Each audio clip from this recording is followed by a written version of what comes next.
Hi, welcome to this introductory lecture in our discussion of education, politics, and policy. We're starting with a simple question of why do we study politics and policy in education? And we'll discuss in future weeks that there is a large body of evidence that all organizations are subject to internal and external politics, political pressures. Decisions are made as a result of internal and external, as well as informal and formal politics of an organization. Additionally, when we think about K-12 schools and post-secondary education as well, we must recognize that there is really no other sector of the American economy that exists in such a politically dominant environment. Yeah, the oil industry, healthcare, just to name two, are economic sectors that live with many regulations and policies that are developed and implemented by various levels of government, but no other sector of the economy is as completely dependent on government policies and funding sources.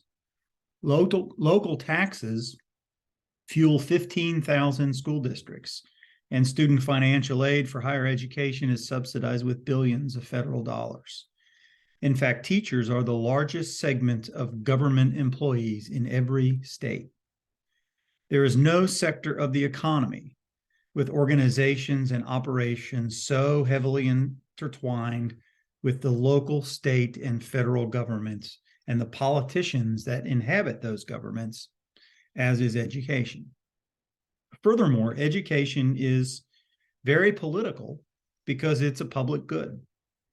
Parents, communities, taxpayers are big stakeholders in education policy development, and thus very involved in the development of educational policies. Particularly since the 1980s and 1990s, education has become a leading political issue on all levels.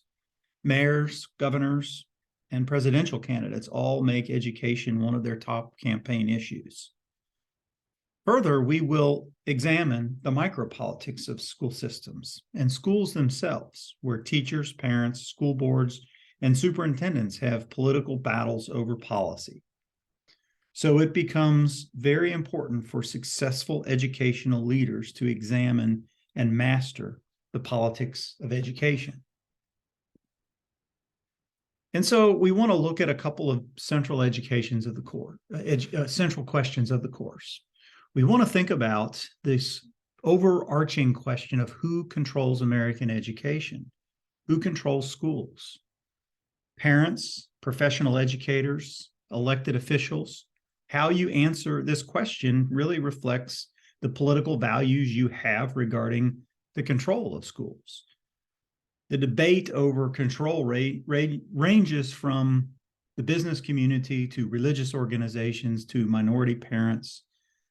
And the concept of representation is important for answering this question of control, particularly in an age of parent rights. So the locus of control, school boards, district organizations, are often under criticism because they're not responsive to the needs of parents. Homeschooling, school choice, charter schools, they give power to parents and districts and school boards. So, school choice and religion, private school vouchers, for-profit educational corporations, the globalization of education, and the increasing influence of corporate entities like Pearson and McGraw-Hill and the Education Industry Association all really have a factor in the power and control at the state and the national level. Federal influences over local policy take the form of categorical aid. And of course, we'll talk a lot about federal programs like NCLB, Race to the Top, ESEA, and others, even more recently, the pandemic relief ESRA funds. But if you look at the different goals of schooling, there are, among these bullet points, four, focusing first on the political goals. The political goals of schooling are those that have been articulated really as early as the Common School movement and some of the first goals of schooling in the United States. And this is the idea that it is about developing the opportunity for our country to perpetuate democracy, the opportunity to be elected, the opportunity to vote, and really looking at the whole idea of how schooling perpetuates the American democratic system is a critical and was a critical early goal.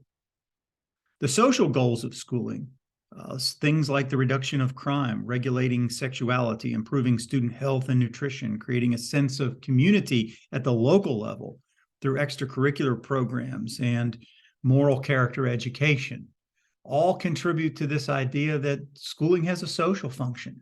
And that social function is increasingly important, but it's also increasingly controversial and in question. And then the idea of schooling for economic basis, the human capital theory, the role of education to grow the economy, to reduce poverty, to raise income and competitiveness of our state, locality, and nation in a competitive global economy. Child rearing and early childhood education for social, cultural capital and human capital investment really beginning early.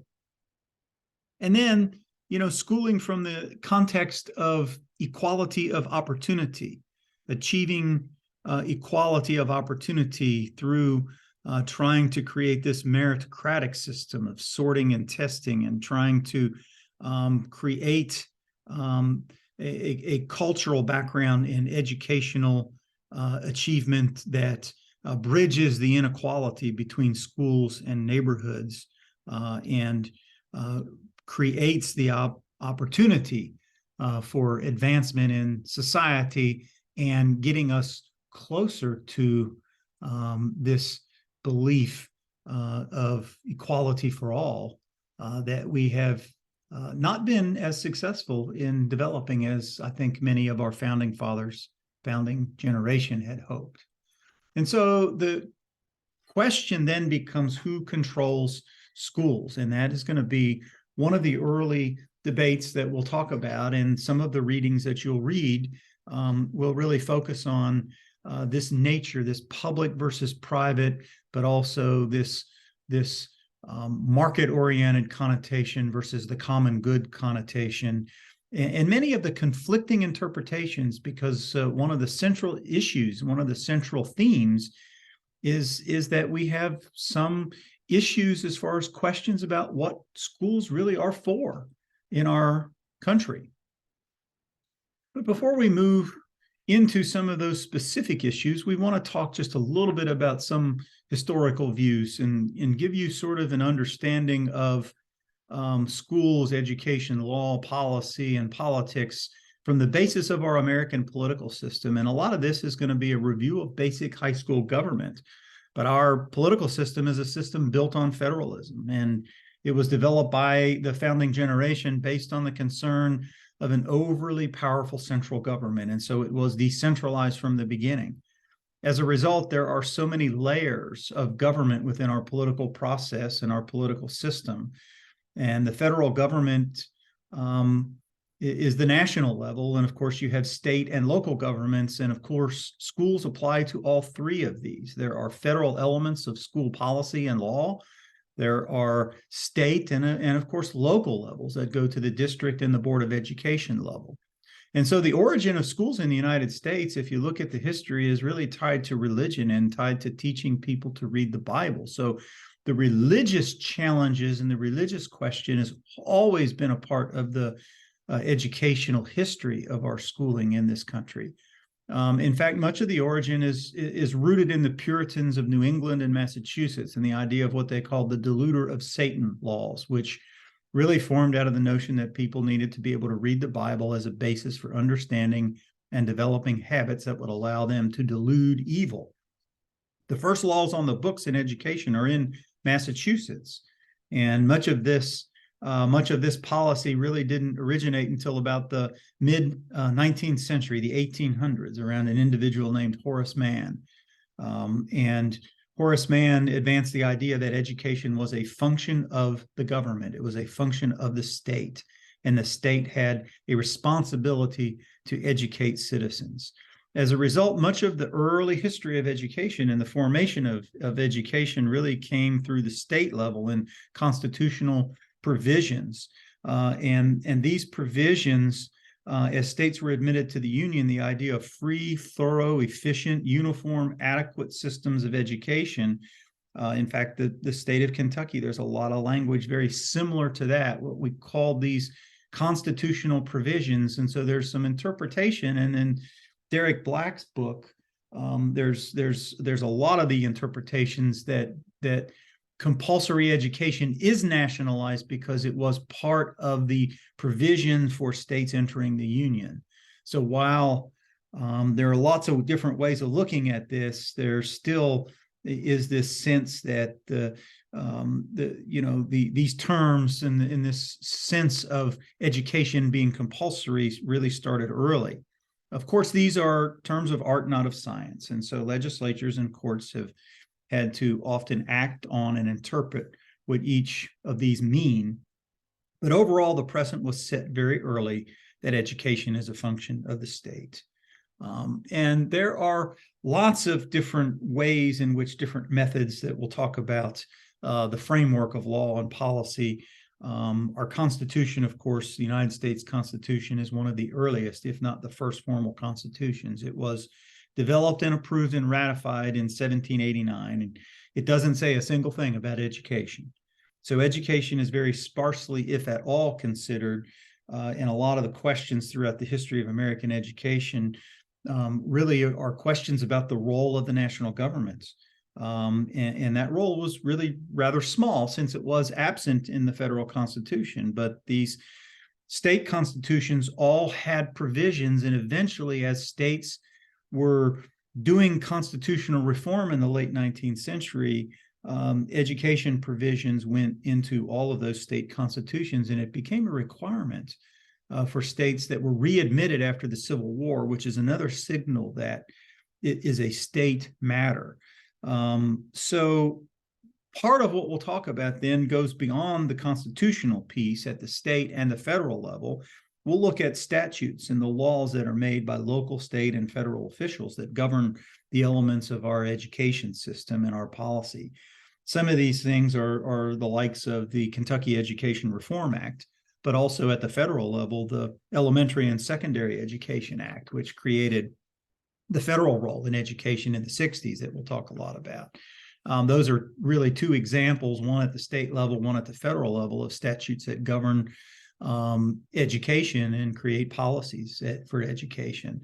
And of course, you see regulations coming in underneath statutes and law, and these regulations are what the agencies have to do to enforce the policy and the law. It allows them to create a framework for enforcement. The U.S. Department of Education, the Kentucky Department of Education, they create the regulations by which these statutes are enacted.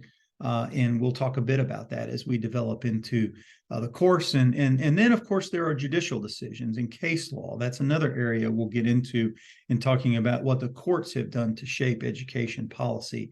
And then lastly, there's administrative law and board policy. And this comes typically at the local level, where administrative agencies and boards create policies by which they enforce everything from constitutional provisions to statutes and regulations, all the way down to what happens at the local level. And so the federal role, as we mentioned, is absent in the Constitution, but there are some early elements of both the federal and the state. And I'm going to start with the federal role here, even though it's not on the screen. This begins to really emerge through the development of several acts with the Northwest Ordinance that admitted states to the Union. And as I said, as states were admitted to the Union, you begin to see provisions put in place. And in the Northwest Ordinance, there was a provision for 5% of the fund from land sales to be dedicated to education. There were later acts of Congress, the Morrill Act, the Hatch Act, the Adams Act, that created land grants, and that those land grants became land grant institutions such as the University of Kentucky. And also at the federal level, there are some examples of the amendments to the constitutions that play a very critical role, and we will discuss a bit of that as we get into school law when we talk about the courts. But mostly, we're going to be talking about federal, state, and local policies. And so at the state level, I think it's really important, since we're in Kentucky, to understand the Kentucky Constitution. It does directly discuss education in sections 183 to 189. And the Kentucky Revised Statutes, or the KRS, Chapter 13, is dedicated 100% to education. It's a very significant part of the work you'll do in school administration. It will stem from KRS Chapter 13. And of course, the Kentucky Education Reform Act that we discussed in 1990, it comes from a court decision, the Rose decision, which is usually one of the first court decisions you read in school law. It's a decision that essentially declared the entire system of education in the Commonwealth unconstitutional, and it led to a complete reform in 1990. The General Assembly, the state legislature, passed the Reform Act that completely revamped the way education happened in Kentucky. And so we look at the layers down from there. The Kentucky Department of Education is what we call a state education agency. We refer to that as an SEA. And they oversee and implement all the constitutional and KRS provisions that are handed down from the legislative branch. And of course, the Kentucky Board of Education is an independent entity that's appointed by the governor. It does set education policy and oversees the work of the Department of Education. And they hire a commissioner of education. The commissioner of education is what we call a CCSO, a chief state school officer. Every state has one of those. And of course, in the context of that work, then there are statutes and there are regulations and administrative law, and these are all different policy pieces. But the basic framework is that the legislative branch, as we get into looking at the three branches from high school government, the legislative branch in the U.S. Level is Congress, the House of Representatives, and the Senate. In the state legislature, it's both a House and a Senate, but it's called the General Assembly. And they pass the laws or statutes, and those are put into regulation by the executive branch agency. At the federal level, it's the U.S. Department of Education.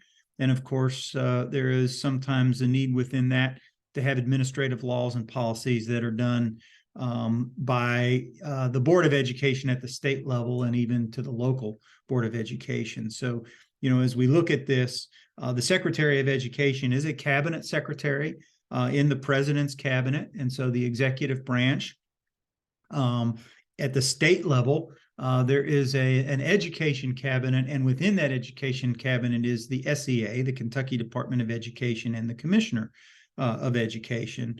And of course, the last component that we'll talk a bit about is this notion of local control. And this is also a major factor in the work we do in education, because these are local education agencies, or LEAs.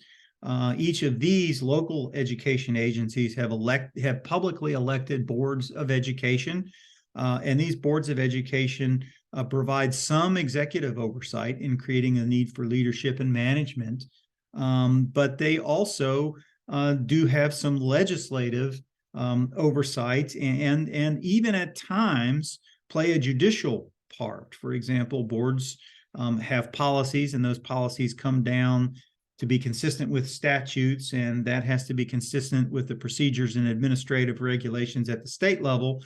But as a judicial role, the board will conduct hearings for employees or hearings for students. And that's kind of a judicial function in that respect. And so the Board of Education does, in many respects, fulfill all three elements of the powers of government.